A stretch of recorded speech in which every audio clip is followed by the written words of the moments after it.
बिस्मिल्लाहिर्रहमानिर्रहीम। अस्सलाम वालेकुम students, welcome to study conscious. Students, आज हम लोग क्लास 9 का चैप्टर नंबर 4 जो है वो केमिस्ट्री का करेंगे, स्ट्रक्चर ऑफ मॉलिक्यूल्स। तो इस चैप्टर के जो एक्सरसाइज के क्वेश्चंस हैं वो आज हम शुरू करेंगे। So let's start. इसका क्वेश्चन नंबर 2 है गिव शॉर्ट आंसर्स। तो आपने शॉर्ट क्वेश्चंस के आंसर्स जो हैं वो लिखने हैं। सो इस क्वेश्चन को मैं पहले करवाऊंगी। तो इसका ए पार्ट है state octet and duplet rules. आपने बताना है ऑक्टेट और डुप्लेट रूल को, आपने उसके बारे में थोड़ा थोड़ा बताना है कि वो क्या होते हैं। वैसे हम ऑक्टेट 8 को कहते हैं और डुप्लेट 2 को कहते हैं। तो स्टूडेंट्स, ऑक्टेट का मतलब ये है कि जो एटम होता है उसको जो आउटर मोस्ट शेल होता है उसके अंदर 8 इलेक्ट्रॉन्स होते हैं। वो 8 इलेक्ट्रॉन्स जो हैं वो उस पर एंड हो जाता है। और जो डुप्लेट रूल्स का मतलब है कि जो एटम है उसका आउटर मोस्ट शेल में 2 इलेक्ट्रॉन्स होते हैं, तो वो डुप्लेट रूल को कंप्लीट करता है। अब एक हीलियम ऐसा है, ठीक है, जो ऑक्टेट रूल में नहीं आता, बाकी डुप्लेट रूल में वो आता है। सो यहाँ पे मैंने ऑक्टेट रूल को थोड़ा सा डिटेल से लिखा है कि ऑक्टेट रूल क्या होता है। The tendency of atoms to acquire 8 electrons configuration in their valence shell when bonding is called octet rule. जिसके मैंने बताया कि जो इलेक्ट्रॉनिक कॉन्फिगरेशन में सबसे जो लास्ट वाला जो होता है उसका शेल, उसमें 8 इलेक्ट्रॉन्स जो होते हैं वो प्रेजेंट होते हैं। जब each noble gas except helium has 8 electron configuration in valence shell. जो हीलियम है इसे छोड़ के, हीलियम एक नोबल गैस है, ठीक है, इसको छोड़ के बाकी जितने भी होते हैं एटम्स होते हैं उनका जो वैलेंस शेल होता है उसकी जो कॉन्फ़िगरेशन की जाए तो उनमें 8 जो होते हैं वो इलेक्ट्रॉन्स होते हैं। Thus octet rule is takes names from the fact about noble gases. तो इस वजह से इसको हम ऑक्टेट रूल कहते हैं। उसके बाद हम डुप्लेट रूल की तरफ चलते हैं। सो स्टूडेंट्स, डुप्लेट रूल का क्या मतलब होता है? The tendency of some atoms to acquire 2 electrons configuration in their valence shell and is called duplet rule. अब यहाँ पे कहते हैं कि वो वाला एटम्स जिसके आउटर मोस्ट शेल में 2 इलेक्ट्रॉन्स होते हैं तो उसको हम लोग डुप्लेट रूल कहते हैं। Helium has 2 electrons in its valence shell. Helium के जो वैलेंस शेल होता है उसका आउटर मोस्ट में 2 इलेक्ट्रॉन्स होते हैं and is chemically inert. Some electrons that are close to helium in periodic table tend to attain 2 electrons configuration in their valence shell. और बहुत सारे ऐसे इलेक्ट्रॉन्स हैं जो हीलियम के आसपास हैं, उनके पास भी 2 इलेक्ट्रॉन्स होते हैं, इसलिए वो भी डुप्लेट रूल को फॉलो करते हैं। So students, question number 2 is explain formation of covalent bond between 2 nitrogen atoms. 2 nitrogen atoms के दरमियान आपने बताना है कोवेलेंट बॉन्ड कैसे बनेगी। सबसे पहले आपको ये पता चलना चाहिए कि नाइट्रोजन एटम है क्या। नाइट्रोजन एटम जो है वो ग्रुप 5A से बिलोंग करता है और उसके पास 5 इलेक्ट्रॉन्स होते हैं क्योंकि वो ग्रुप 5A से बिलोंग करता है। अब उसको कितने और चाहिए? उसको 3 इलेक्ट्रॉन्स और चाहिए उसको अपना ऑक्टेट कंप्लीट करने के लिए। So students, I have right the answer of this question.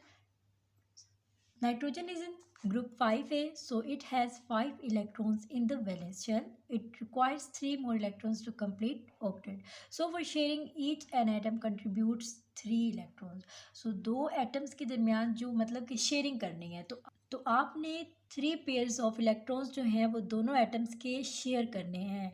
तो किस तरह से हम इसे ड्रा करेंगे? तो स्टूडेंट्स, इसका स्ट्रक्चर कुछ इस तरह से ड्रा होगा। ये हमारे पास 2 नाइट्रोजन के जो हैं वो एटम्स हैं। एक नाइट्रोजन का इलेक्ट्रॉन ये है, एक ये, तो ये एक पेयर बना लेगा, ठीक है। फिर ये भी दोनों ये एक पेयर बना लेंगे और ये दोनों एक पेयर बना लेंगे, ठीक है। तो यहाँ पे 3 पेयर्स ऑफ इलेक्ट्रॉन्स हो चुके हैं। तो ये हमारे पास N2 मॉलिक्यूल कंप्लीट हो गया।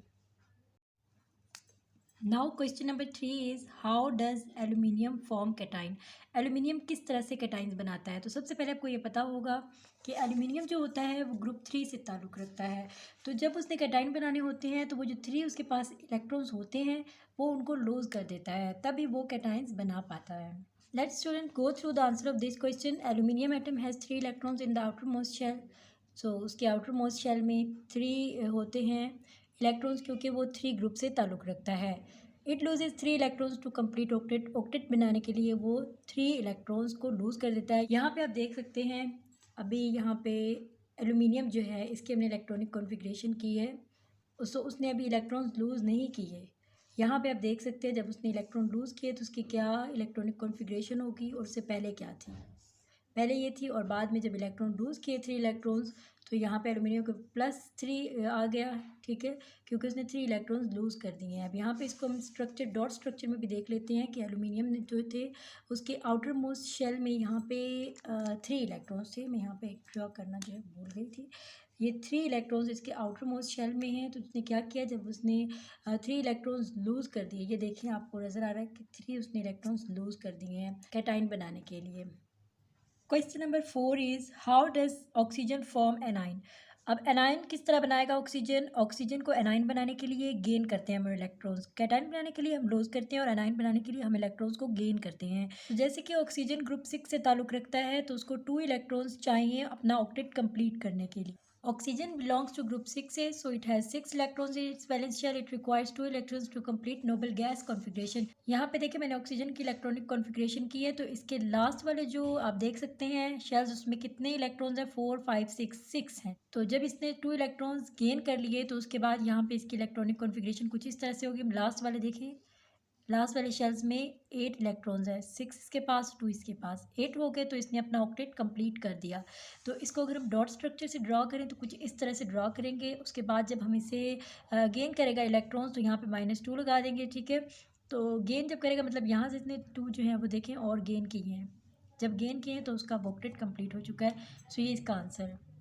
Now part number 5 is draw electron cross and dot structure for H2O molecule. Water का जो मॉलिक्यूल है इसका इलेक्ट्रॉन क्रॉस और डॉट स्ट्रक्चर हमने जो है अभी ड्रॉ करना है। हाइड्रोजन के आउटर मोस्ट शेल में 1 इलेक्ट्रॉन होता है और ऑक्सीजन के आउटर मोस्ट शेल में 6 इलेक्ट्रॉन्स होते हैं। सो ऑक्सीजन को 2 इलेक्ट्रॉन्स चाहिए होते हैं ऑक्टेट को कंप्लीट करने के लिए, और हर इलेक्ट्रॉन जो होता है हाइड्रोजन का उसको एक इलेक्ट्रॉन चाहिए होता है डुप्लेट को कंप्लीट करने के लिए। तो यहाँ पे मैंने उसे कंप्लीट लिखा है जो मैंने आपको भी बताया। Oxygen has 6 valence electron and hydrogen has 1 valence electron. Oxygen needs 2 electrons to complete octet and each hydrogen needs 1 electron to complete duplet. Oxygen is central atom and will form 2 single bonds with hydrogen atom. यहाँ पे मैंने electron dot और cross structure से बताया यहाँ पे। सो यहाँ पे देखिए हाइड्रोजन के 2 एटम्स हैं और ये हमारे पास ऑक्सीजन के एटम्स हैं। अब क्या करेंगे कि हाइड्रोजन जो है वो शेयर करेगा ऑक्सीजन के साथ। आप यहाँ पे देख सकते हैं हाइड्रोजन ने 2 जो है वो इलेक्ट्रॉन्स शेयर किए हैं यहाँ पे भी और यहाँ पे भी, आप देख सकते हैं। सो ये इसका आंसर था। आई होप स्टूडेंट्स ये एक्सरसाइज के जो ये क्वेश्चंस आज हमने किए हैं आपको अच्छे तरीके से समझ आए होंगे। अगर इससे रिलेटेड आपका कोई क्वेश्चन है तो वो कमेंट्स बॉक्स में कर सकते हैं। मिलते हैं नई वीडियो में। मुझे अपनी दुआओं में याद रखिएगा। अपना बहुत सारा ख्याल रखिएगा। अल्लाह हाफिज़।